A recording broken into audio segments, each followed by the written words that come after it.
বৃহস্পতিবার পুরো জাস্ট ভাত নামিয়ে পরিবেশন করছি। ধোঁয়া ওঠা গরম ভাত। একদিন ব্রহ্মা পুজো, পরের দিন বৃহস্পতিবার, দুদিন পর পর নিরামিষ হয়ে গেল। কাল আবার পুজো কালকে। প্রথম পাতের জন্য নিয়ে নিলাম ডিম দিয়ে আলু ভাজা। এটা আমি বেশ ভালোবাসি খেতে, কারণ ডিম দিয়ে বেগুন ভাজার থেকে আমার আলু ভাজাটা বেশি ভালো লাগে খেতে। কেউ বানিয়েছি সয়াবিন দিয়ে এঁচোড় কষা, লঙ্কা।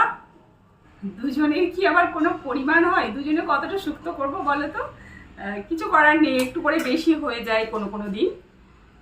শুক্তো বানিয়েছি। সাজানো কমপ্লিট। এখনো তো খেয়ে দেখিনি কেমন হয়েছে খেতে খাবারগুলো। তো চলো খেয়ে বলি তোমাদের কেমন হয়েছে। তোমরা তখন খাওয়া শুরু করে দাও। খুব ভালো হয়েছে, দারুণ।